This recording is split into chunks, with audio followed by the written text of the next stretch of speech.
Hello, everyone, and welcome back to Pete and Jeremy's D&D Time. This is Game 2 this evening, an adventure I have entitled The Lengthy Oracle. And as always, we are joined by, well, I guess not always, sometimes we have 5 characters, but tonight we are joined by 4 fantastic heroes. 4 mythic adventurers here in the land of D&D, sorry, 3 mythic adventurers and a friend here in the land of D&D Time. And our mythic heroes have defeated not one, but 2 distinct bosses of incredible power and are renowned throughout the lands. So without further ado, Ideal, welcome the sharp tongue Lord of the Gilded Rose. How's the Gilded Rose doing? It's doing quite well, actually. Now, the Gilded Rose is your establishment, correct? Or Correct. am I mistaken? Yeah, okay. I was 99% on that. Is it you're starting to rake in the dough? I assume you're lending some of your popularity to that? Yes, it is entirely possible that my name may have boosted Might help. sales somewhat. That's understandable. Well, Ideal, I'm wondering, what for those who may not be familiar, right? What is the Gilded Rose? What kind of establishment is it? It is a brothel. Mm-hmm. I mean, we cater to all sorts of interests there. Indeed. I mean, those who don't know what a brothel is, I won't explain it here. Yeah, Google it or don't Google it. If maybe on the other side. But I'm wondering, I assume you learn all sorts of information kind of running an establishment like that. Are the people your employees kind of like an information network for you? Is there any hot new kind of gossip on the street that I should know about? Well, I don't know what sort of information. I'll say it's hot, but it's not gossip. We get plenty of information. You'd be surprised. I mean, many people come there just to talk. Surprisingly, just to hang out. I mean, well, of course, it's a high class establishment. Yes, I mean, sometimes they find it easier to talk to a stranger than to, well, somebody personal, and we can find get so many delectable secrets that way. Oh boy, I love that, delectable secrets. Well, Ideal, I guess the world will see how you play your hand, given you have all this information. But for now, you just have a fun adventure to go on. So welcome back. It's wonderful to have you. And I imagine these little adventures are a great break for you, right? It's not even work. It's just for fun. Yes. Of course. Well, Ideal, welcome back. It's great to have you as always. And then, speaking a little out of turn, Michael Verity, King of Order. How are you, Michael? I'm doing wonderful today. Thank you. Now, Michael, I've heard that it's avocado season in your kingdom. Who told you that? I'm good friends with a lot of those orc farmers that moved there. I don't know, almost a year ago now. Right? Oh, it's orc farm. Oh, the orc farmers. Yes. That it is. Yeah, they've been saying things are really good. I personally don't like avocados, but to each their own. You know what? That's a very open way of thinking, Michael. I respect that. What is your favorite? Oh, sorry. Go ahead. I am very open thinker when it comes to a lot of topics. What is your favorite produce that comes out of your kingdom? Apples. Oh, you have great big orchards? Yes. It's got to be an idyllic countryside, except for in the fall when all the apples kind of fall and kind of rot. That's got to be that's unfortunate, but it works out. Yeah, I suppose it's fair. No one goes hungry, so that's what's important. Yep, no hunger for anyone. Have you been doing anything fun with your time recently, Michael? Anything exciting in the recent ever since that last adventure with the pocket creatures, I've been really interested, and I've been playing with Sarge a lot recently, and he's a rather fun companion to have at home. Yeah, I heard that you were able to kind of Bartholomew maybe let you hold on to that pocket sphere. I know you can't have it with you because things are a little funky right now about how legal are pocket creatures really. But Sarge has been hanging out in your castle? Yes, yes, he is, and I'm really glad Bartholomew let me keep him. He is a wonderful companion. He is a really cute little fellow, despite the fact he is covered in blade. Yeah. At least he doesn't. At least the good thing is he's not breaking anything in my castle. Yeah. Well, I mean, he's kind of smart. I mean, he's not like genius, but he's not stupid. So that's good. Yeah, and he's not a jerk either. And that, you know what? That's what is really important. Well, Michael, I'm glad you've been having fun with your new pal. Yep, thank you. Welcome back. I hope you have a good adventure. I will. Thank you. Our next hero this evening, Sword Coheir, the Protector Aasimar Cleric. Sword, you're one of the, I think you might be the highest ranked adventurer in Bartholomew's company that has eschewed a title. Still, with the upcoming, I mean, you're getting pretty close to that legendary battle. I'm wondering, are you thinking of taking a title? Nah. Just gonna hold off? I've never been big on that fame and fortune. You know, I totally understand that, Sword, and that's another great thing. A lot of people, they get this kind of power, this love of the people, and it gets to them. I'm glad to see that the Sword Coheir is as incorruptible as ever in that regard. Yeah, it just attracts too much. It just attracts too much trouble. Understandable. Have you been up to anything interesting in the recent few weeks? Putting my alchemy to use for once. Oldman asked me to make a bunch of ointment. But, ointments. He didn't. He asked me not to disclose what it was. I gotcha. That's understandable. Employee client privilege. That's definitely not what that's called. But yeah. So was it challenging? Did you have to go out and get any special reagents and components, or? Nah, it was just simple everyday ointment. He just didn't want to pay for it. Oh, what did he do to pay for it then? If he didn't want to pay money? Well, he just gave me the ingredients. He just pulled it out of the portal, one of the random portals out of his. I see. Well, I mean that's fair. If you need rare like monster parts, Mira Krantz is definitely the one to go to, at least in Central City. Well, Sword, I'm glad you're putting that alchemy to work. Have you ever thought of maybe opening up a shop somewhere? Not specifically. I don't settle enough to really worried about the baggage. Set up shop. Yeah. Well, Sword, maybe someday. I'm sure someday you'll get a real breakthrough with that alchemy, and you'll find a use for it that is fulfilling for you. I mean, I'm sure it's already fulfilling just to do it, but I don't know. I'm a person, I like to work toward goals with that kind of stuff, but I guess maybe the first goal is just to master alchemy. Well, Sword, welcome, of course. It's wonderful to have you, as always. And our last hero this evening is not a mythic hero. Jenny Galanodel, what are you doing here? Well, see, Bartholomew has put a few story tier adventures into Fabled Battles before. And I think that Bartholomew has put a Fabled character into Myth before.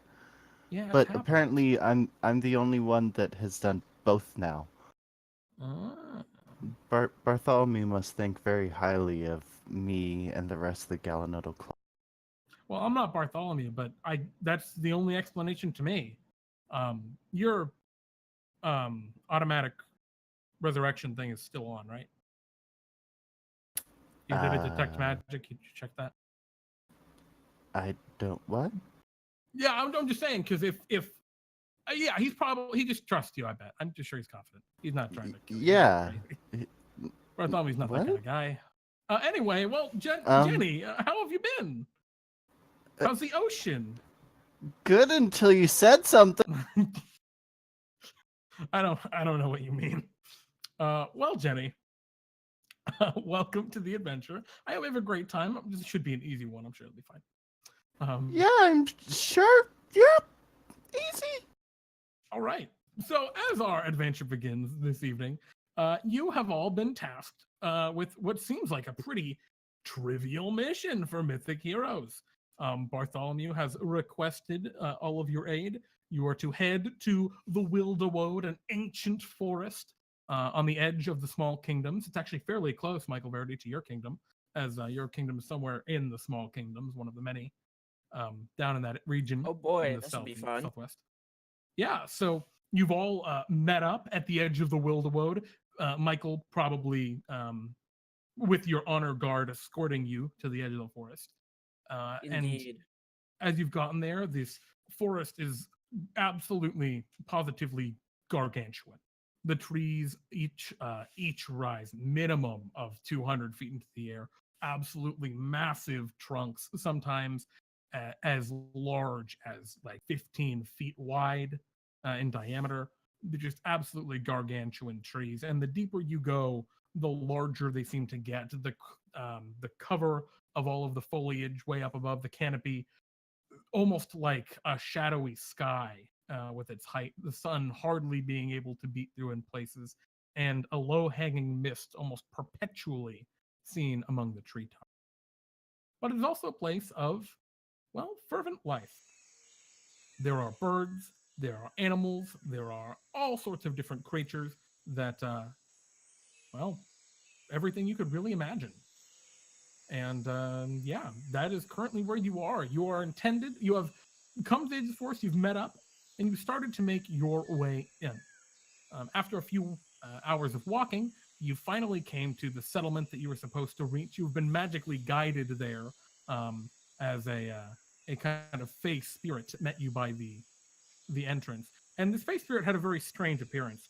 It looked kind of like a horse, but with an incredibly long neck and pretty long legs, and covered in weird kind of splotches, but it's all an ethereal color, ethereal kind of bluish color.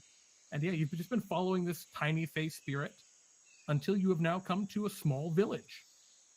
And yeah, as you look around, you see thatched cottages, some of them built into the sides of trees, and that is where you are right now. You see people walking around. They're all apparently turtle people. And the fey spirit has just disappeared and left you at the edge of this small village. Jenny is going to fill herself with the righteous powers of life and goodness from her divine leader, of course. Yep.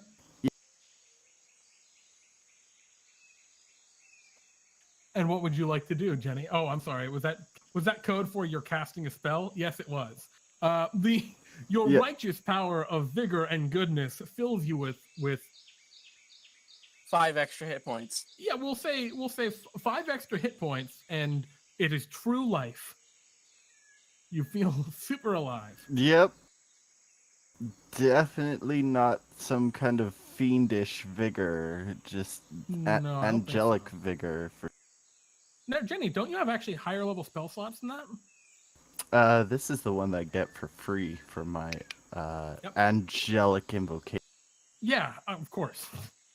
So, yeah, what do you all want to do? You're currently standing in this village. I stroll to the village and see if I catch anyone's attention. Yeah, you see a bunch of their tortles that seem to be residing here. And there are a bunch of them. You're guessing maybe the total population of this village is 50, maybe 100. It's kind of hard to tell. They're kind of slow going. A few of them wave at you. They have these massive shells on their back that are all kind of lumpy and clearly meant for protection. And yeah, they're human-sized, just walking around, doing stuff, building little shacks. Hello. We've been sent by Bartholomew to act as a group of adventurers for the lot of you. So Jenny, you and Michael, I guess, walk up to one of the tortles. He's got a bucket of water that he's carrying in both hands, slowly walking across the kind of clearing where the village is. And they look at you. Oh, hey. Hey. I'm Torta. Do you know who hired us here? She kind of slowly looks between you, blinking a lot. What? Bartholomew's Adventures? Hi, Bartholomew's Adventures. I'm Torta. She slowly puts Hi. the bucket of water down and holds out a big turtle, a leathery turtle hand. You can see she's got very stubby fingers because her hand is almost like a flipper. Interesting. Yeah, that's probably Chief Softshell. Jenny is totally leaving her hanging, but I shake her hand because I'm not a jerk. Nice to meet you, Bartholomew's Adventurers. It's nice to meet you wait, too. where is Chief Soft? What are their names? She's just kind of like looking past you toward Uh, Ideal and Sword.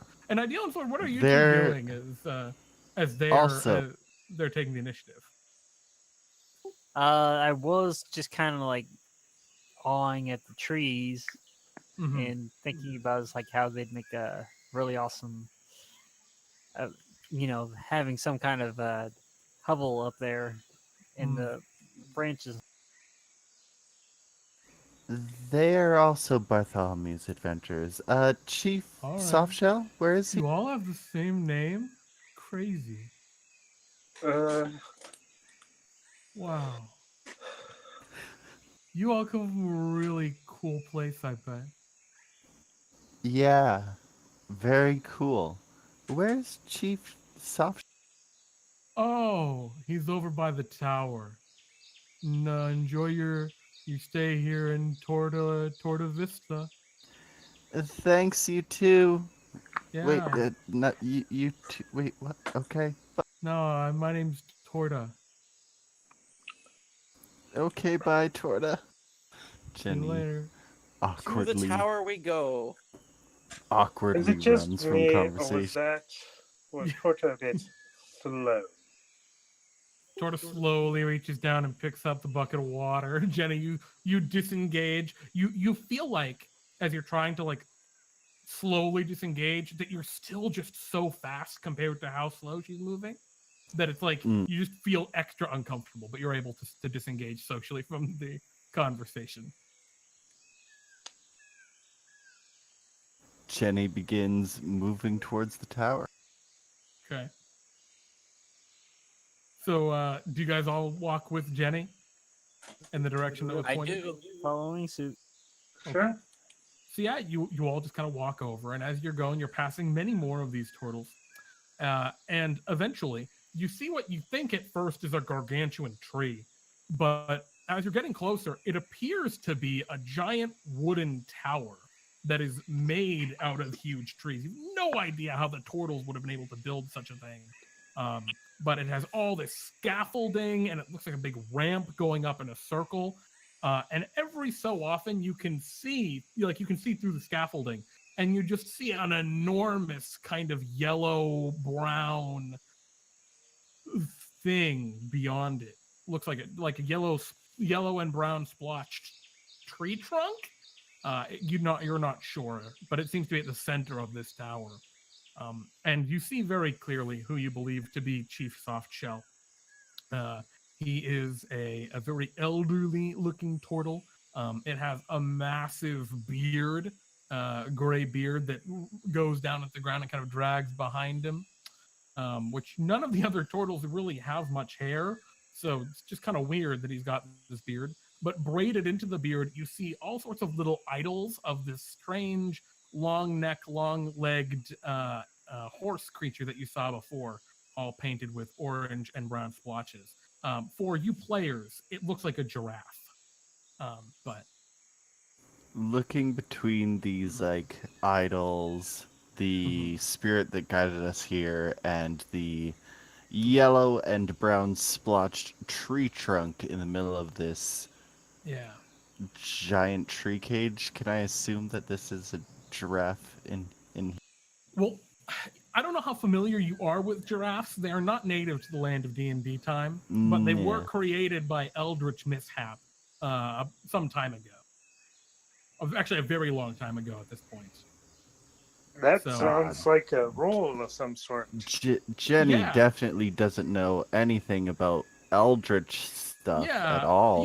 You could roll me a history check. I think no matter what, you're able to make the connection that there's some kind of worship or something going on here. And Bam. yeah, I'll say with a 14, okay, these are giraffes, which are just kind of weird monstrosities now. Mm. And I'm gonna approach Softshell, this slight 5'4" half drow, all clad in brilliant silver, gold, and platinum armor with a giant shield and frankenblade, walks up to this shamanic tortle. Yeah, he's got like a staff, kind of gnarled wooden staff, and his shell is painted with all sorts of brown and yellow splotches in a similar way. And he looks to you and says, "Hey, how's it going? Hey, I'm Chief Soft Shell. Greetings. Welcome we're, to Torta Vista. We're the adventurers that you have hired. Yes, wait. I hired Bartholomew's adventurers. Yes, that is us. Yes, that is us. Excellent. That's wonderful. I'm very glad that you're here. We have an extremely important question to ask our great oracle." And kind of gestures toward the tower. "I'm going to need you all to go up the tower and ask." Very well. What is the big question? Might I ask one question? Why can't one of you go up the tower? Well, it's kind of dangerous, and it takes us a long time. We're not very fast.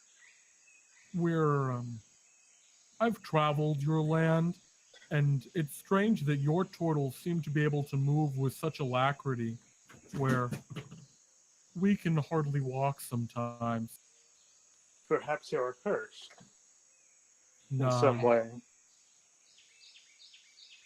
Well, I mean, cursed to be extremely safe with our hard shells, except for my soft shell. But that's just because I'm so old. if a question is what you seek from an oracle, then a question is what we will give. Yeah, well, I need an answer from the oracle. That's Well, fair to me. what are we to ask the oracle? Well, we need to know what the season is going to be like for all the oranges.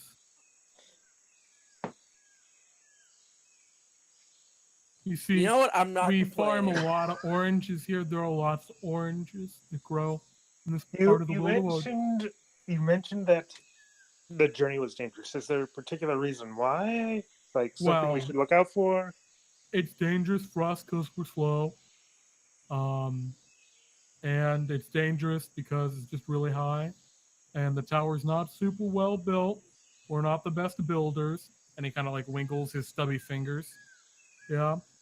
Sometimes there are creatures that live really high up. Once you get above the mist layer, it can be pretty scary. But mostly it's just a time thing. Very well. It'd take us weeks. Out of super character, tall. real quickly, what was the question? What will the growing season be like for all the oranges, is what he asks you. Yeah. What will the growing season be like for all the oranges? Yeah, and as you say it out loud, when you say it out loud, it kind of sounds, I guess we just want to know if the orange season is going to be good this year. Well, You mean the orange crop? Yes, Yeah, that's probably orange is smarter. fruit. Yeah. But anyway, I'm not complaining. And how high is this tower if we can see it from? Well, the tower itself is probably 40 feet wide, and it just goes up, all the way up. There's that like mist level, maybe 400, 300 feet in the air, something like that. Hard to tell exact distances from where you are. It extends beyond that. Oh, wow. And he looks at you like your awe as you're taking. He's like, "Oh yeah, that's one of the original giraffes. You know, it's crazy. Did you know that their necks just keep growing forever? That's a fact. That's Animal facts. Animal facts." I'd rather not think about that, and I'm just gonna go and get this quest done. No, it's true. Their necks will just grow forever, their entire lives. The body's actually pretty small. Bye. Wait, Michael Verity's Bye. away. Good luck. We'll see you before night. Mr. Verity, I think I have a faster solution of going up rather than using their rickety racks. Oh, I'm listening. At this level, it does seem like actually pretty stable. Yes, but he also mentioned that they're not the best builders. Yeah, of course. Well, how about we summon a... What was the spell again? Fly? Yes, fly elemental.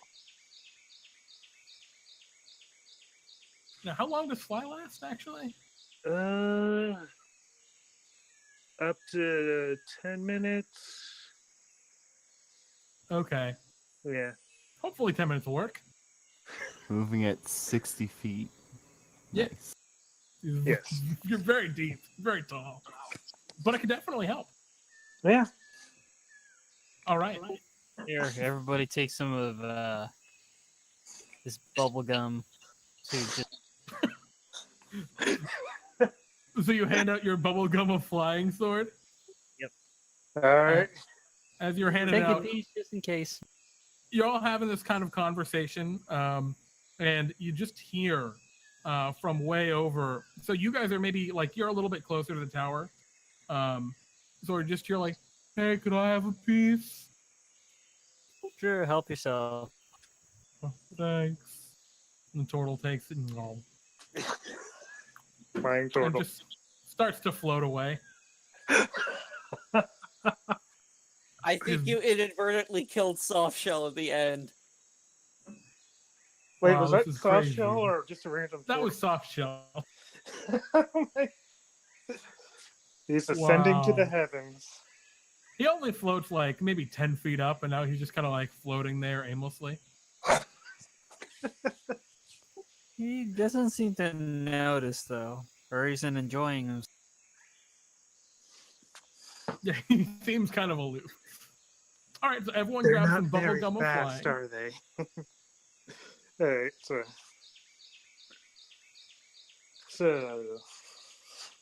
All right, so you started with 12 sticks, and you just used 5 of them. So now you have 7 sticks of gum left. Use Gotcha, them sorry. wisely. Keeping track for you. all right, so Do long you does want the to just gum start? last? I don't know. Actually, that's a great question. Do you want to start with the bubble gum of flying, or do you want to ease into it? Start with the elemental, and then we'll use the bubblegum flying if it can't make. As Yeah. a backup? Yeah, that sounds like a good idea. I think that we Safety should net. I think that we should climb up until it Until starts to it's- get a little bit unstable, then Yeah. use the elemental, and then use the bubblegum as backup. Works for Sounds me. good. All right.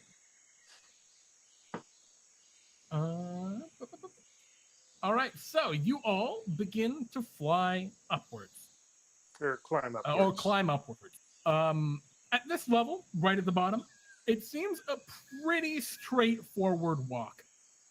It's got nice ramps. There aren't steps or anything. It's all ramped, and it's very smooth. There are large pieces of wood, of lumber that have been laid out. You have no idea how the tortles were able to build it at this level, but at this point, it seems pretty sturdy. And you're walking around and around and around, and you're climbing up, and you're getting a little tired, but it's fine. Is there a time that you want to start doing something else, or are you just going to walk all the way to the top? As far We're as it'll let walking you? until it gets rickety, then we're using the fly elemental. And Okay. then when the fly elemental runs out, we use the gum. Okay. So after walking for about I say if 2 we hours, don't- Oh. I say if we don't Sorry. use the gum, we just give it back. So that way he has the gum. Yeah. I keep it until the adventure's over. so Yeah. as Yeah, you're that climbing, seems like a smart idea. about 2 hours pass, and you're getting pretty high up there, and you're approaching that mist level up there, and it's about to get very misty where you are. Just pass through the mist, or how are you gonna proceed from here? What is your plan, everyone? We're approaching the mist level. What's the visibility? 5 feet, probably. Like at best. You're not even sure about that, though. We really don't have much of a choice. I mean, we could just fly up now. Not like we're gonna hit anything. That works for me. Yes, but Alright. we don't know like what's above us, above the mist. That's true. Well, there's only one way to find out now, is there? There is a railing, Yes. just so you know. Well.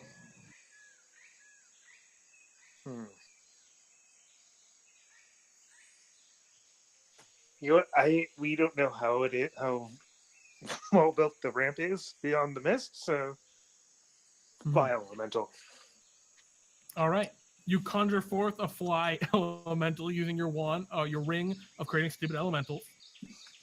It takes the form of a disgusting, gigantic fly. Begins just kind of buzzing around. Can you use your action to control it? Sure.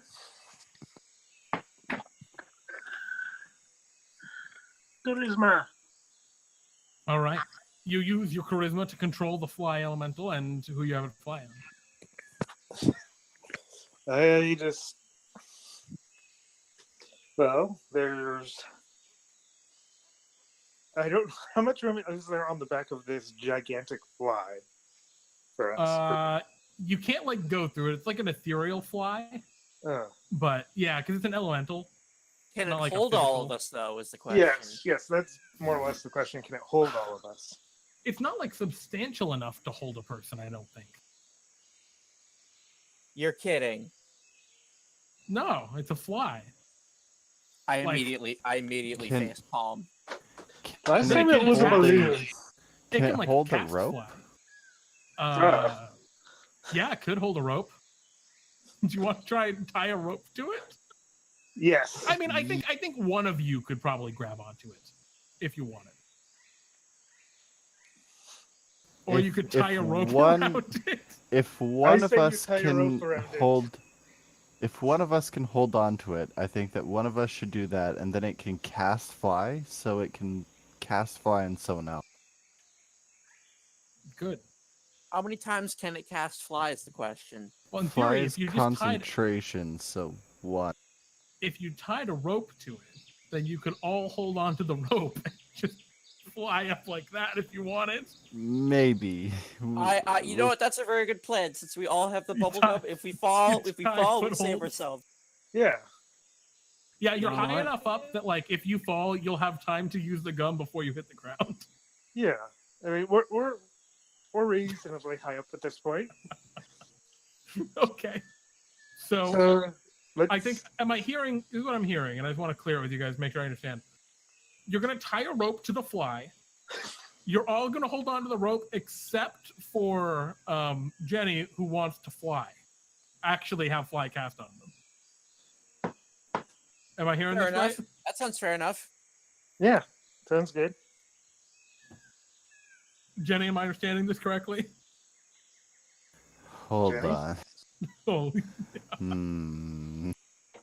Honestly, I don't think it matters who has the fly. Spell So, cast on them. yeah, maybe Michael Verity would be better with a fly spell. okay. And Jenny's gonna walk. Jenny just doesn't trust this shit. Nope. Well, Michael Verity, as you go to like tie the rope along the fly, just as you touch the fly, you can now fly. Cool.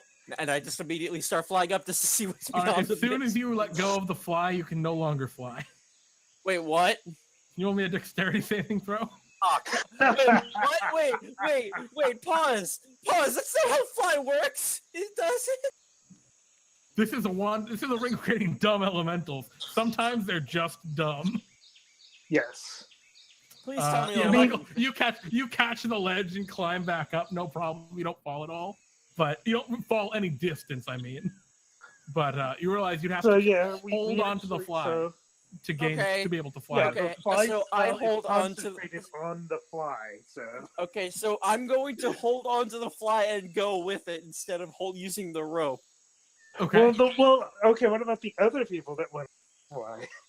Well, you could always just hold on to the rope if you wanted. Yeah, that was the point of the rope. Yeah, you could do that. Yeah, Okay. two of us use the rope. I fly. Jenny freaking walks. So you're just holding on to the fly, holding on to its torso, floating behind it goofily, while Sword and Ideal hang, like, I imagine you tie footholds in the rope, so you're just like, haha, hanging on the side of it like a pirate. And Jenny, you see the most ridiculous sight you've ever seen before you head off into the mist. All right. Jenny, I assume you're kind of clutching to the railing as you walk through the misted ramp. My life depends on this rail. Uh-huh. You think so, maybe. 100% that is Jenny's life right now. All this right. rail is my life. You cling to the railing. Each step echoes through the mist like a distant snap. You hear every creak and groan of the wood, and you begin to hear the rustling of the wind around you. The sound of the animals and the jungle around you falls away. The buzzing of a giant fly. Well, until all that you can focus on is the creaking and the cracking of every step upon this wooden ramp. And after about 15 minutes of that, you depart. You're on the top. You just walk around in circles.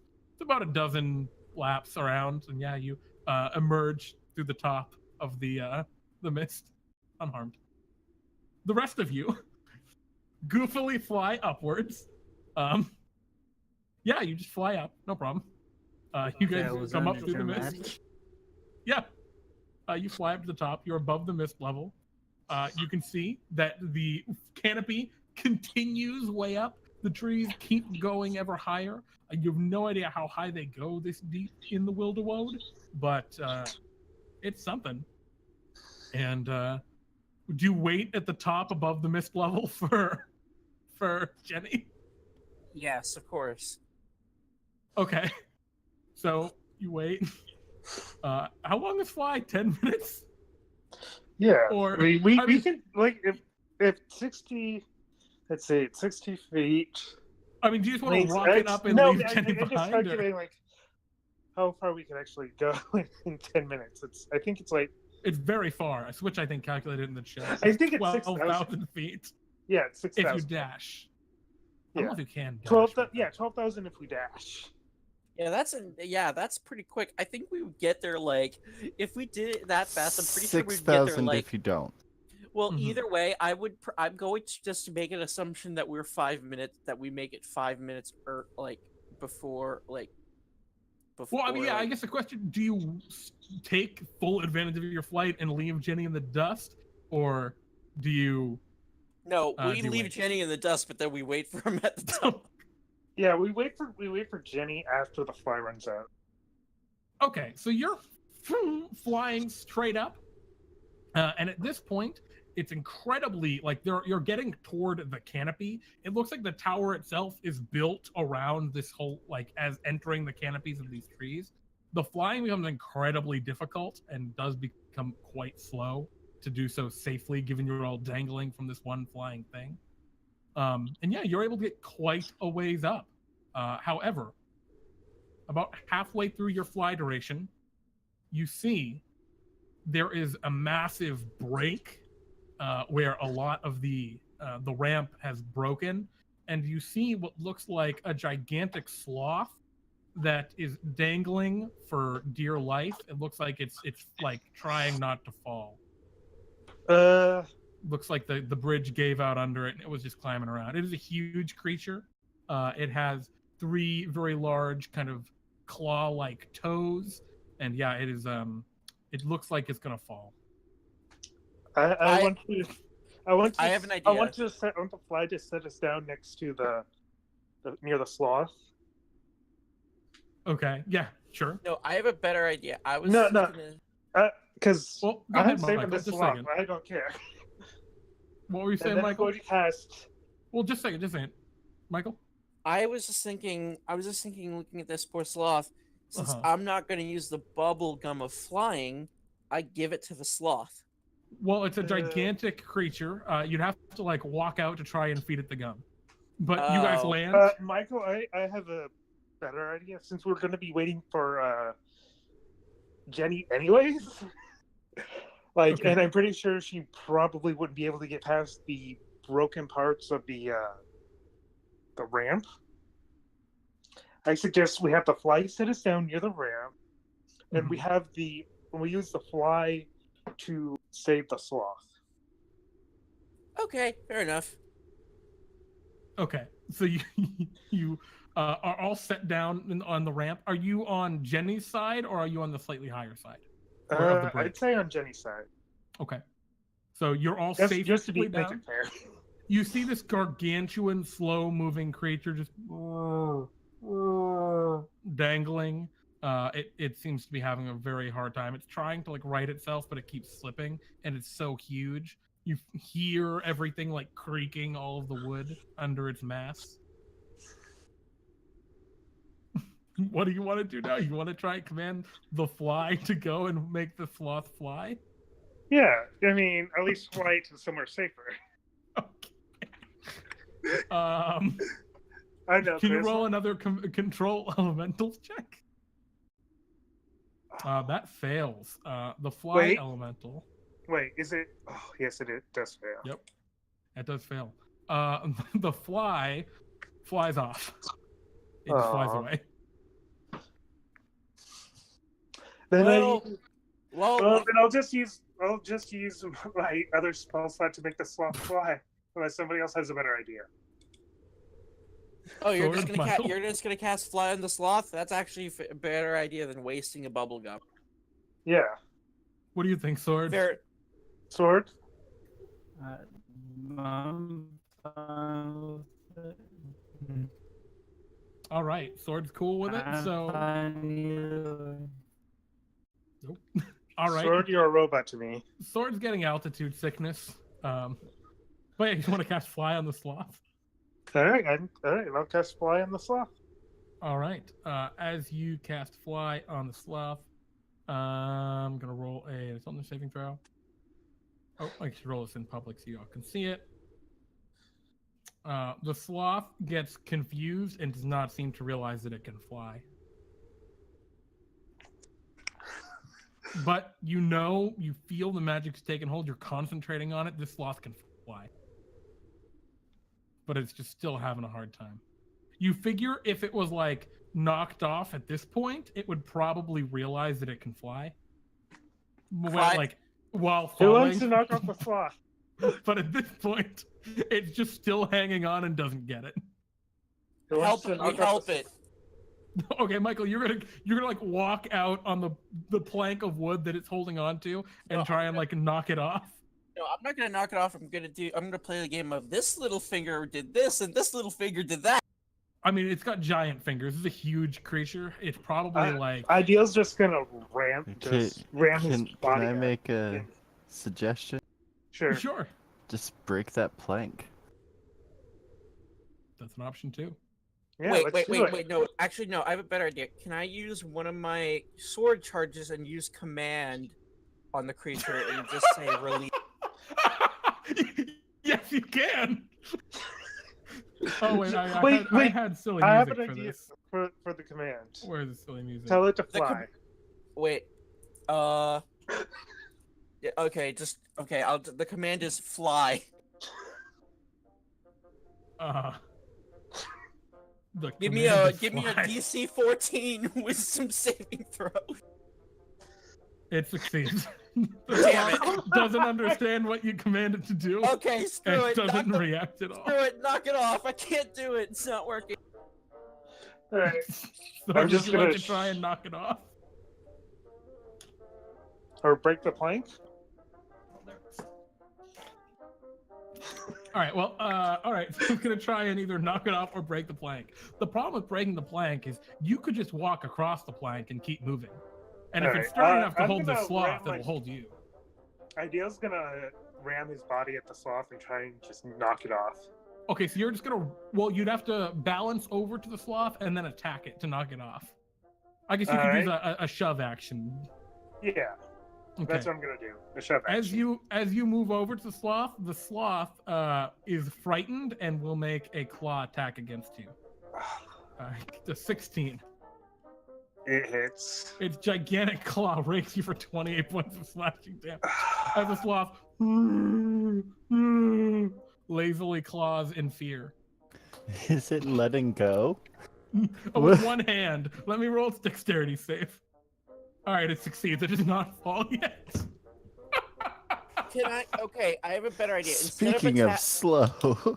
Instead of attacking the plank itself, can I attack the hand that he is holding on, grasping with? Well, Ideal still can use their action to try and push the sloth. Yeah, Okay, I'm gonna do use that. my action to try and push the sloth. Can you roll me an athletics check? And I will roll a contested athletics check for the sloth. All right. This sloth is huge. Oh, actually, can you roll me a concentration check for your fly? Concentration. DC is 14. And that's my charisma, right? It is Constitution. Oh. Oh no, the fly is gone. All right, it's no longer bueno to push the sloth off. Wait, why did I lose concentration? Because you were attacked. When you ever get hit, you have to roll concentration to keep the spell going. You just very rarely get hit, so I don't know if you've had to interface with that mechanic. No, I much. had not. Yeah, you're very good at not getting hit. So unfortunately, the sloth no longer can fly. You still want to push it. Well, Well, question: what level of spells fly? It's a level 3 spell. third. 3. I hope you have another third level spell slot. don't I have think he 2 spell does. slots. I used them already. He's a warlock. Well, crap. That's why I used the Ring of Dumb Elementals, because I don't have many spell slots. I mean, Okay, you And did- part of my Okay. rebellion use choice item is going to be something that gives me more spell slots. Okay, I have an idea. Feed it one of the bubble gum. you want to try and animal handling some bubble gum to the sloth? Let me try that. Actually, I got a better idea. Uh-huh. I have a tin of rations here. I'll mix the bubble gum with it and attempt to Okay. As the original owner of the bubble gum, I just want to say you don't need to try to feed someone bubble gum. It's true. They- if you they just want take it that. out- Yes, but this is a sloth. A giant sloth. I think it says creatures. I think creatures are just magically compelled to want the bubble Yeah. gum. That's the Okay. joys of D&D time. So you take out the bubble Regardless. gum, and the sloth looks at you suddenly like very interested in what's going on. And in its distraction, looking at you, Sword, you see its hand is slipping, and it's gonna just fall. You rush forward with your animal handling and throw the gum into its mouth. And the sloth is too distracted to attack you. It just kind of like opens its mouth. The bubble gum plops in, and then the sloth slips and starts freaking out, but just kind of not falling at all. It's just waving its arms and legs like it's falling because it is under the effects of the bubble gum flying. How long until the sloth realizes it? Well, you see the bubble like blowing out of its mouth. If that bubble pops, it no longer can fly. So there's just a giant bubble of gum now just sticking out of the mouth of this giant sloth. Well, I don't. Well, I think I'm not wasting. I am not wasting another command spell and telling it to go. Unless you guys want me to. Show it to Wednesday. let's just let nature take its course and move on. I think eventually the sloth is just gonna calm down. He'll just, like, probably letting go- eventually. He'll probably just wander off to the sides eventually. Yeah, if you Letting pushed the- him, you'd think he'd just float in a direction. Do you want to just Yeah, try and right. push him toward the Just nearest calm tree? down and starts floating in a random direction. Do you want to just push him toward the nearest tree? Ideal, you're right there. Yeah, I'll do that. Okay, so you just shove him. Can you roll me? I'm gonna use dexterity for this because it's precision. So can you roll me a dexterity check? Just plain old dexterity. is you're trying to push him in the direction of a tree. Advantage on dexterity because of ring. Oh, and lucky thank you God. do. The sloth is like flailing around, and you I think it's broken. push it, and it just starts to float in a direction. And you think it's mostly toward a tree. It's just slowly floating away from the tower now, though. It'll hit a tree eventually. I mean, Yeah, it's they're in a not in short forest. supply. Sloth is very confused. so Let me there's a roll. good chance it's gonna hit a tree. Let me roll a wisdom check. Okay, the sloth realizes it probably shouldn't pop the bubble and stops flailing wildly, and now it's just limply hanging by its mouth from this big bubble of gum. I think eventually the salvage is gonna enjoy this and let it ride out. He floats away. The sadly floats away. Anyway, shall we continue on our journey? Yes, I think we've wasted enough time on the sloth. We Well, should yes, probably wait for our other companion who chose to watch. I think at this point where you're at, you can tell that it's starting to get dark because you're high enough that the sun is kind of actually filtering through. And you can see it's pretty much nighttime. Do you want to take a rest while you wait? I do. Okay. So I kind of want to get to the top, but let's regroup the party before we climb to the top. okay, fair enough. Besides, Truth be told, resting it would gives be me more spell dangerous slot. trying to climb up at night anyway. Jenny, after an arduous climb, Yep. you eventually come upon an area where the bridge appears to, the tower seems to have partially collapsed, the tower walkway, and it appears your allies have set up a little campsite. They have their tents, which you brought with you for your travel in the jungle. They've started a small fire just with some of the kindling. And We were very careful not to set the railing on fire. You're exhausted. During your walk, at one point you saw what appeared to be a gargantuan sloth just kind of slowly floating downward, hanging from a giant bubble of gum. I'm gonna tell my fantastic story of this bubble sloth to my allies. You won't believe what I saw on my way up. That what did you see? Oh yeah, no, I'm not gonna say a word. I'm just gonna let him think that was all. Repeat We don't the know story. what you saw, so Yes, yes, this incredible creature. What creature did you see? Yeah, Jenny relays the tale of how she saw this sloth hanging from a bubble that was out of its mouth. Oh, that was Seth. Seth the sloth. We fed him the gum. He was about to fall. Oh. You Gonna did do what? Wait, what? Well, I tried to make it fly, but it didn't realize it could fly, so we fed it the gum instead. I mean, All right. Lol. Just make a little omission in that story, and Well, now that we're all here, I'm eager to go up top. I'm It's dark. exhausted. It is nighttime. Jenny's Give exhausted and me- it's dark. Let's Yeah. just rest and then continue on when we're well rested.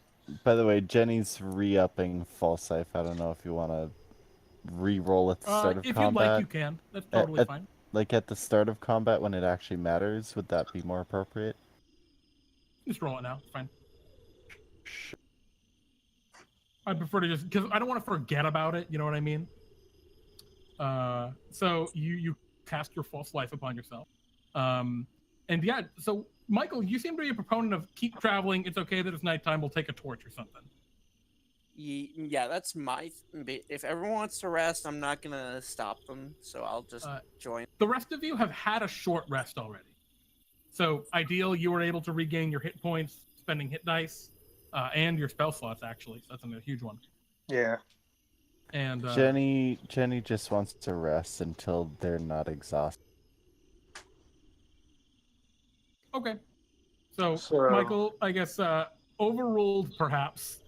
The group decides to rest instead. Yeah, I'm just gonna join them. So Do you guys want instead of a short to- rest, is this a long rest? Question mark? Yeah, it would be. Would you guys like to set up a watch? Probably. You're incredibly assuming high Michael's up. gonna go first. Yep. Okay. Michael, can you roll me a perception check?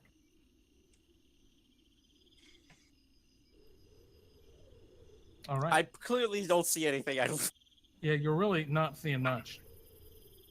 It's a pretty cold night. You're staying close to the little fire you've made. You've realized like how dangerous it is that you started a fire on a wooden bridge, but maybe you guys planned ahead a little bit for that to keep it a little safe. You brought some sand or something with you that you can put down around it. And so you're staying close to the fire, you're paying attention, keeping warm. Everyone else is presumably asleep. Sword, ideal, Jenny? I'm still somewhat awake. It can't sleep well on this staircase. It's fair. It kind of like waves a little bit in the breeze. And I imagine since it's first shift on the watch, all of you are kind of groggy. Kind of like just a little bit of sleep. But it's at this point that, Michael Verity, you don't quite realize it until it's already happened. And that is the sounds of the wildlife is just all gone. The chirping, nothing.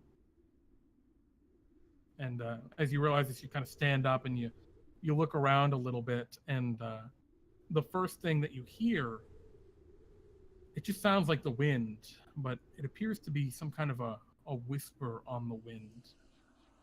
You hear it just barely. Some ghastly eldritch. Do I hear words that I can understand? It's no. Actually, what language do you speak? Common, Draconic, Celestial. Okay. No, you do not understand even what it is saying. It's speaking in a language you don't follow. But as you are there and you're looking around, you see in the darkness, not that far off, curled around a branch, two enormous orange eyes just kind of appear, looking directly at you. I'm just gonna stare at this like, what is that? Yeah. Oh God.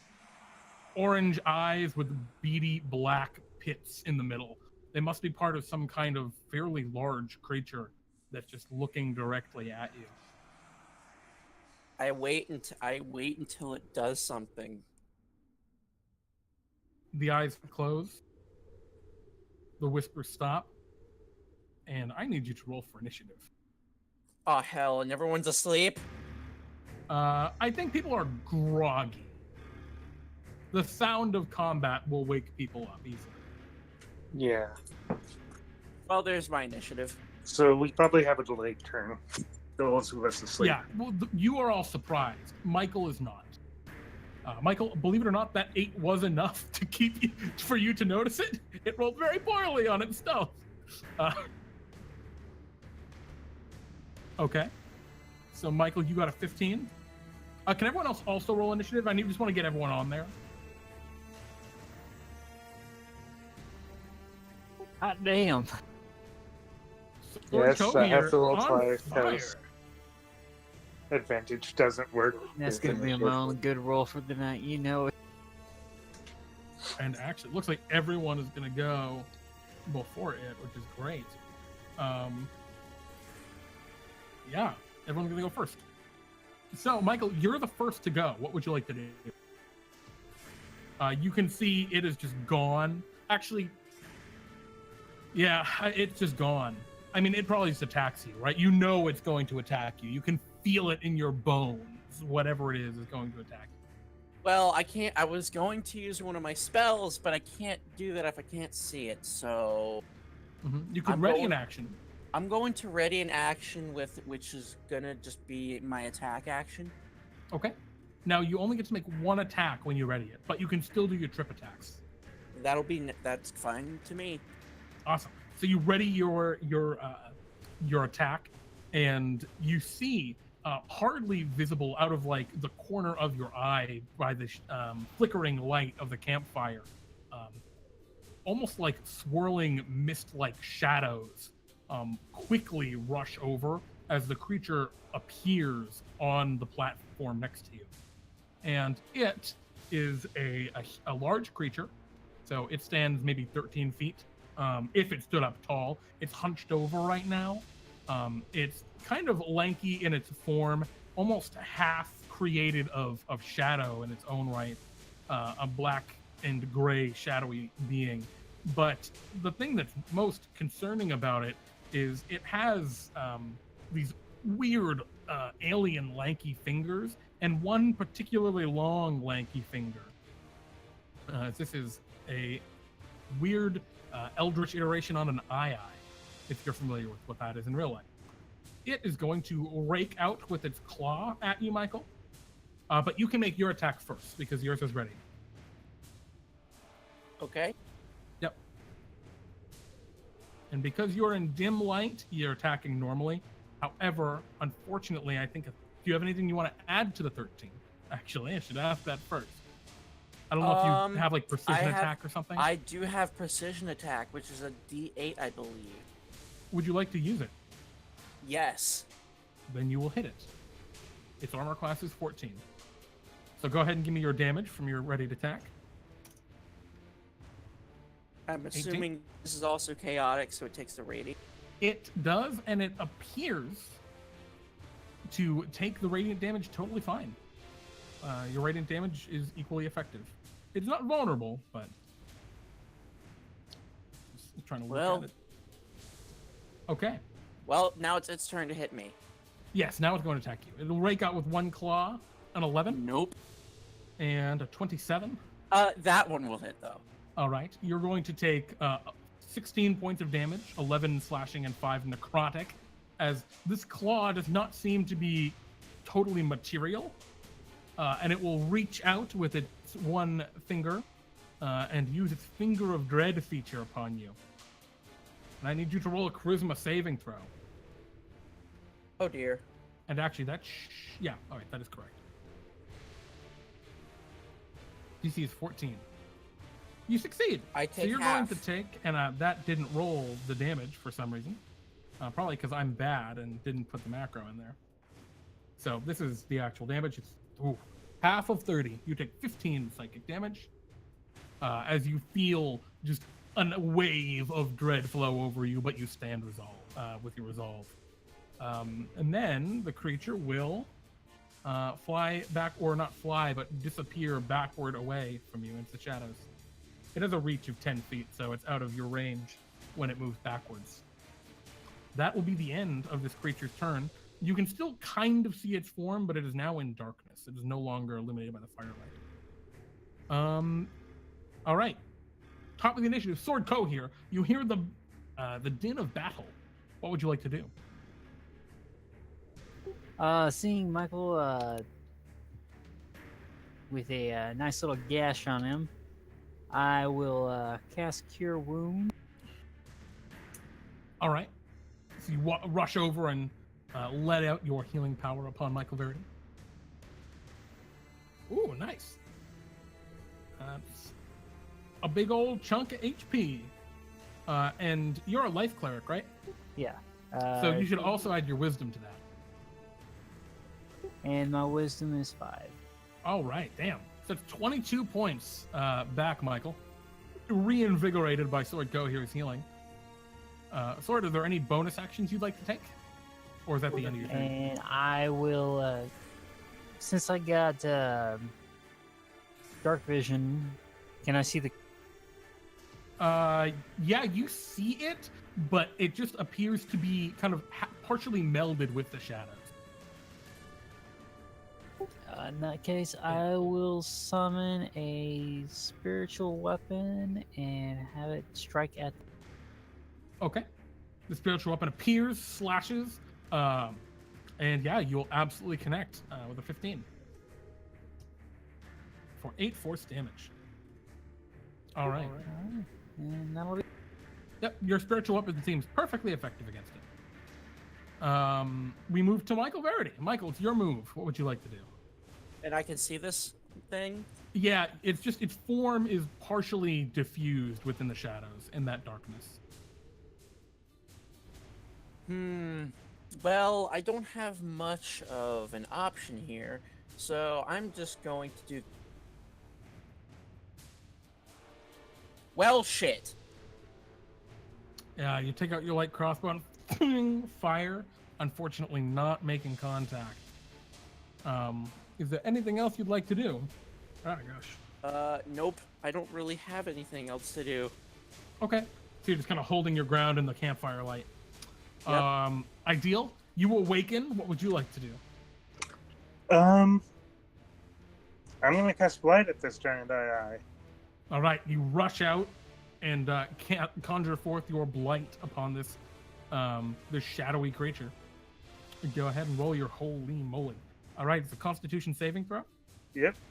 The creature gets a 22, so it would take half damage. But unfortunately, it is resistant to necrotic damage, meaning it's going to take half of half. Still connects for 9 points, but unfortunately, yeah, things still not down, or actually relatively ineffective. Is there anything else you'd like to do, Ideal? No. All right. That moves us to Jenny. And I'm sorry, as far as I'm aware, you're all currently around the campfire, correct? Sword. Right. Yeah. And okay. Go ahead, Jenny. I need to set up my big boy hitters for their sweet, sweet moves. So Okay. we're gonna make that I do some saving throw. Oh, a fairy fire. All right. You conjure forth a glowing spectral light. Oh, what color are your lights? Just one. Obnoxiously neon pink. Neon pink sparkles Jesus. appear in the, or not sparkles. But are they sparkles or are they just motes of light? It's like someone broke a pink glow stick and Ugh. threw that paste all over. The best. Okay, it's a wisdom saving throw, or no, dexterity. Not dex. It is not super dexterous, and boom, its form is illuminated by the fairy fire, effectively negating the benefits of its shadows currently. All right, is there anything else you'd like to do? I'm a bonus action. Hexblade's curse on it. All right, it is cursed with your Hexblade magic. Holy Bade's crusade. Holy Blade's Crusade, your divine power afflicts this creature. All right, its turn. It's going to, you can see it very much illuminated by the fairy fire. You also see the shadows knitting it back together as it appears to regenerate. What will it do now? It is going to reach out and kind of it's got this kind of shadowy tendrils of fur that streak down from its face, and it is going to kind of screech toward all of you as its shadowy hair stands on end as it casts the fear spell. I need every one of you to roll me a wisdom saving throw. Easy. And DC is... I don't see DC. DC is going to be 15. Ooh. I spend a point from my sword to force a succession.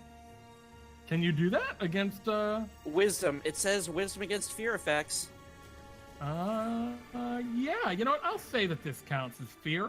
Yeah, becomes frightened for the duration.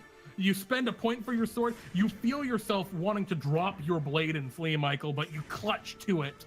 However, Ideal, you didn't have anything even in your hands, did you? No. You have a...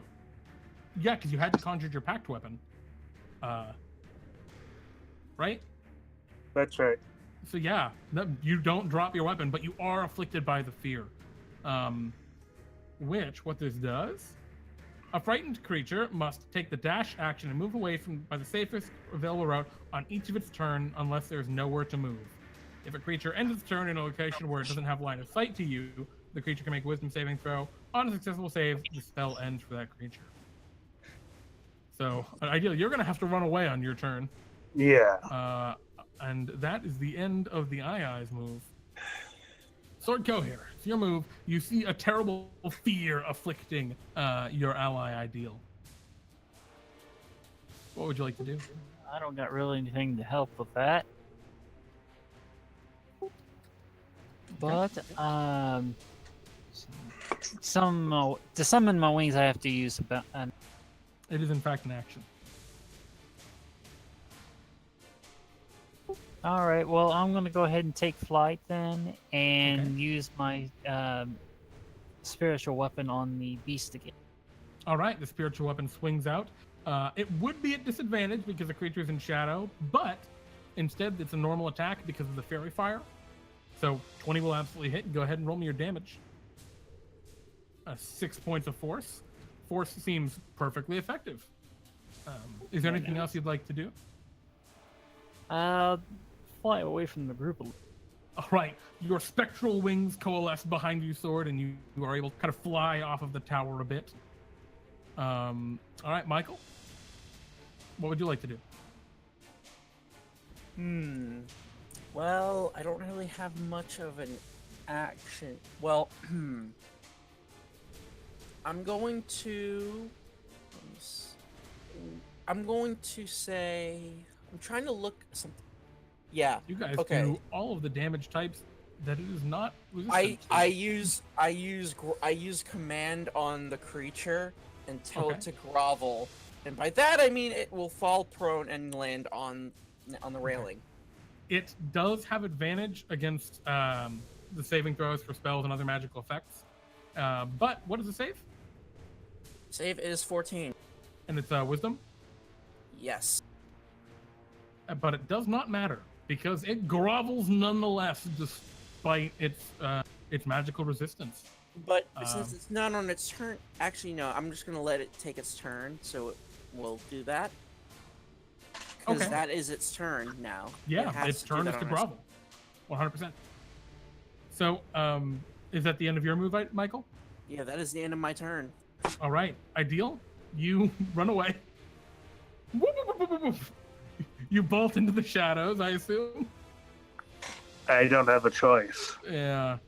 You can repeat the saving throw if you'd like. All right. Actually, let me see something really quick. No one has damaged it since. No, there's a spiritual weapon, so let me roll its concentration. Okay, it has kept the concentration. Yeah, you could have to re-roll a save. Okay, well, you break the fear. You find yourself at the end of your turn 60 feet away down the path a little bit. You've run down the ramp a little, and you shake it off and realize, why was I afraid of that? It's a weird, dumb creature with a weird land. And I think that's the end of your turn, unfortunately. I think you can use a bonus action if you'd like. Not really, because I can't see it. Oh, yeah. Yeah, that sucks. Actually, you could have used the bonus action at the beginning of your turn if you wanted. There's nowhere that says you have to take the dash action first. I could put a Hexwig's Curse on that as a bonus action. If you want. Sure. Were you going to say you did that? Yeah. Cool. It is cursed. Jenny. Twice. Yeah, it's double cursed. Jenny's turn. What would you like to do? You see the II currently is not groveling, but that's because it hasn't had a turn yet. Yeah. Let's do some paladin stuff. Okay.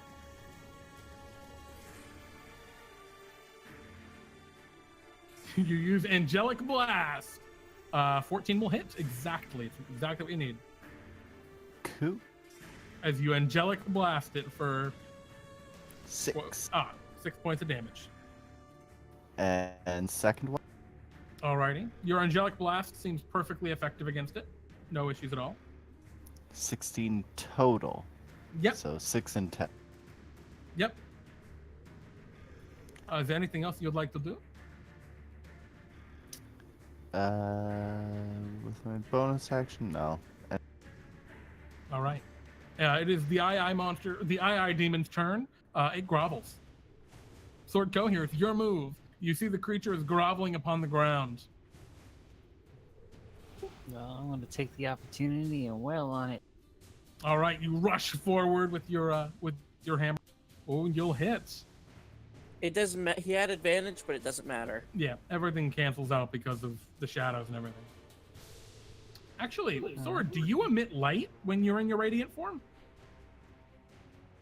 I don't know if I emit light. I think you do. I do know I get a radiant strike, which is basically just a secondary Fairy divine strike. fire emits light. Oh shit! So you do have advantage. Thank you. I didn't realize the fairy fire emitted dim light. I guess it makes sense. I don't know why I didn't realize that. Yeah, you. Well, it doesn't matter. You both with 19 on either. Go ahead and give me the damage, Sword, as you slam with your square hammer. Oh no! But Uh-huh.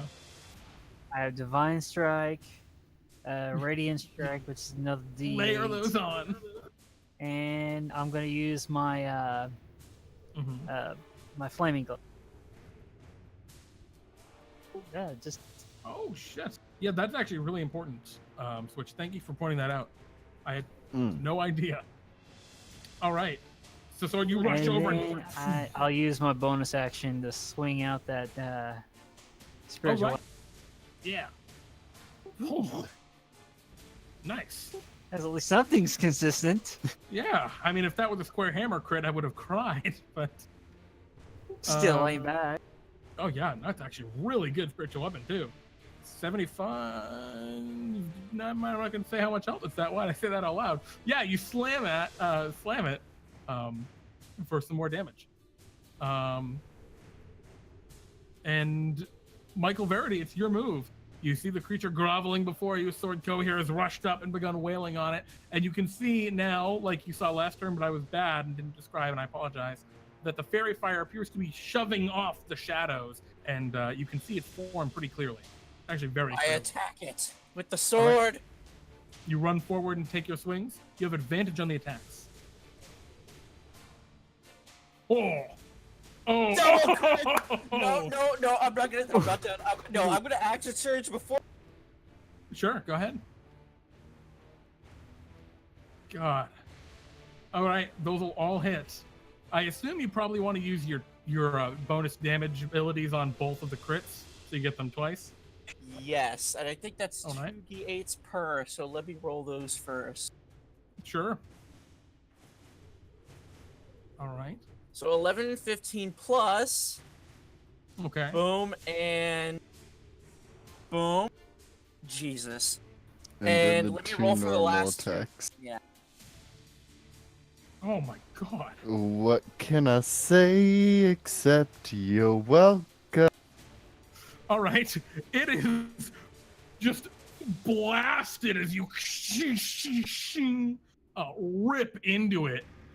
It is holding together by the barest strands of shadow as you do that. That's 90, not including the radiant Yup. damage on the right. Yeah, no, it's a lot. It's a lot of damage. Oh God. It's a chaotic creature. Yep. Yeah, I've added that damage already. All right, this demon is now very, very maimed. Ideal? What would you like to do? Well, I'd have to use the dash action just to get back to the fight. So You could always use a spell. I don't know if you have like a Misty Step or I know you have Thunder Step, but that's I think an action. yeah. Though that being said, if you ran 30 feet, you'd be within visual range again. All right, so I'll move 30 feet, and Jeez. oh, I'm just a criminal boy. yeah. Yeah. Hold on, let me see something. I want to check. Just pick up the blade. Use Turns a- out Jenny was the right person to bring. That fairy fire Yeah, it takes that an got action. rid of its resistance to damage, the I disadvantage on didn't attacks. I didn't think I'd be doing over 119 damage in one freaking turn. Yeah, I'm right. gonna summon my packed weapon, and then that's it, because I can't attack in the same turn that I summon it. Sure. If you can cast like an eldritch blast or something, if you like. No, I'll just summon my. Okay. Your attack weapon is in your hands, and you Yep. can see the creature up ahead of you. Yeah. And Jenny, your move. Bang bang. Bang bang. 12 will actually miss. No advantage, remember? Yeah, what do you Disadvantage mean 'cause it's 12? prone. Oh. Oh, so it's just no. Okay. Yeah, Wait, you're no- attacking a prone creature with a ranged attack. Switch. You know this. Oh, Michael Verity knocking it pro. I had to. Oh, That's but then the okay. crit. There we go. It's all right. All right. That's going to be a total 8. of 8. Okay. It's still alive. Not by much, but it's still alive. You see the little wisps of shadow just dissipating. Oh my god. At the start of its turn, it regains some hit points. Oh no, Does it's it- not in the shadows. Does it? Yeah. No. Shit. Oops. all right. Sorry. What spells can it cast that will help it? It is going to turn toward Sword Coheir and cast Finger of Death at 8th level. Oh, it didn't go the extra level. I think it's only 1d8 extra damage. 8th level is its highest level. That's still a yikes. Sword, I'm gonna need you to roll a Constitution saving throw. Oh, it doesn't even get a higher level cast on that. There's no higher level cast of Finger of Death. All right, you take half of that. So 31. Only hope was killing you so that you could be a zombie and help it. A flying Okay. zombie He should have cast that with a on square me. hammer. That Yeah. would be terrifying. Yeah, that's Yeah. why I was thinking the square hammer.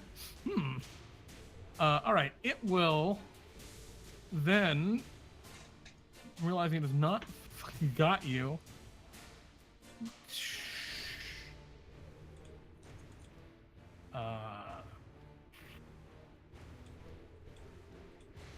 Who's actually adjacent to it? It's just Michael, Verity, and Sword, right? Yeah, does this mean we get opportunity attacks if it tries to move? Yeah, you do. With There's no saving throw on the fairy fire, correct? after the initial one, I don't think so. It already failed the initial one. Yeah, it After doesn't have that, end of it's- turn. I mean, though. So it still has No, advantage. it's concentration. Yeah, That's why okay. fairy fire is. That is what I figured. All right. Yeah, it is going to just try and fly away. It's still in dim light, so it can No. shadow step, but it doesn't matter. Oh my goodness. All right, you both slam into it. All right. Oh boy. Yeah, okay. You guys flap it and it is dissipated. It's crushed. Ugh. All right. The creature is sent back into the shadowy mists from whence it came. And once again, only the wind remains. Ideal, you rush back over. The creature's already dead.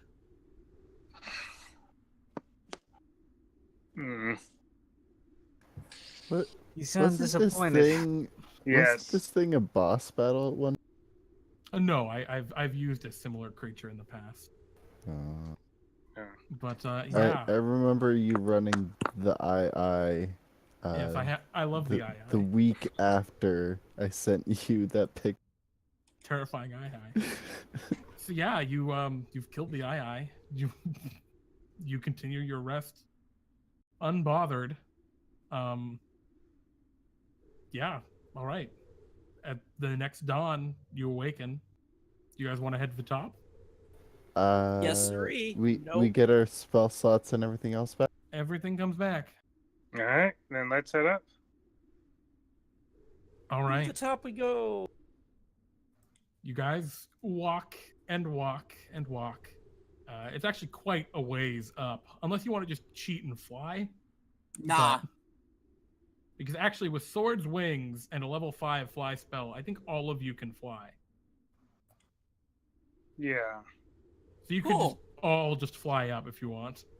Yeah, let's just do that and get it over I with. mean, don't some of us still have the gum of flying? I don't You do want to have wait. that as well. I don't want to waste a gum if we can just cast a spell. We can use that on the way down if we need to. Yeah. Alright. That's a way down trip. Whee!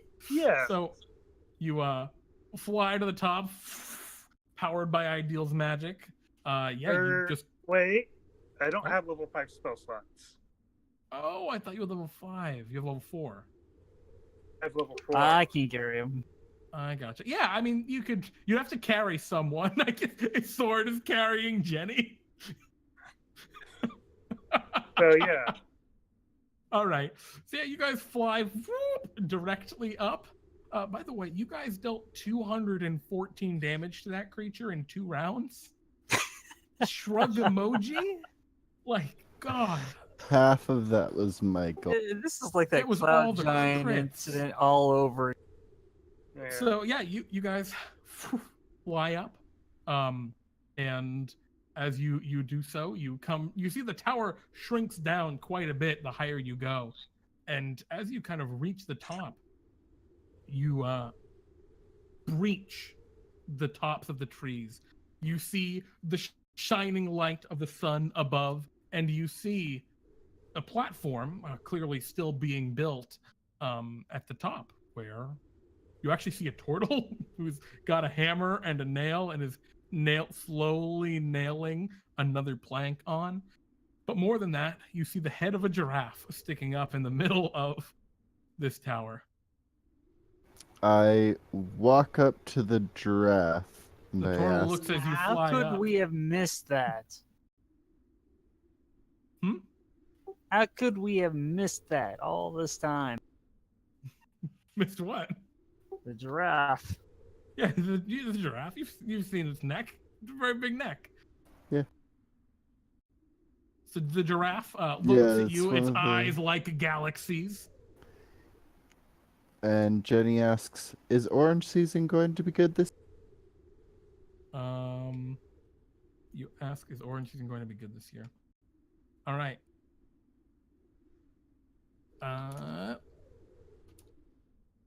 And as you do, the magic 8-ball says yes. The giraffe says yes. Thank you. All right. You have your answer. All right. Down Alright, we let's- go. Down we go with the gum. All Yep. right. Yep. You know, I'm gonna get one of those planks and just Oh. sky surf. Yeah, as you take out the gum, the turtle who's building this says, "Oh man, can I have a piece of gum?" Yes, I give him a piece. All right, you have 6 pieces of gum left. 5. I count 6. Where'd you? Oh wait, because you gave the sloth one. Yep, good call. Yeah. So you jump down. You slowly begin to float down to the bottom, held aloft by your gum.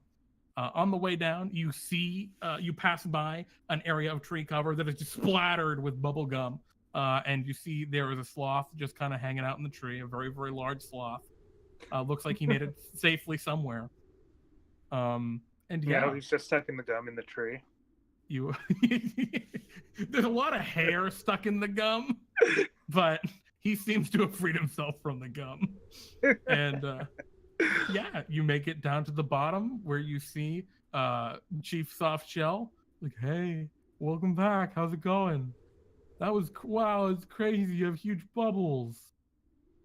Yeah, you remember the question that you sent us up there to ask. Yeah, how's the orange season gonna be? It's going to be good. Great. Thanks. I appreciate that. Well, here's your money. And he reaches into his pocket Thanks. very, very excruciatingly slowly. Reaches into his shell, takes out a wallet, and begins to slowly count out all of your Bartholomew bucks. One by Jenny one. dies. And with that, you have completed this adventure. You have all gained, what is it, 300 Bartholomew bucks you get at this level? Yeah. And 2 points of experience. And with that, our adventure comes to an end. Thank you for playing, guys.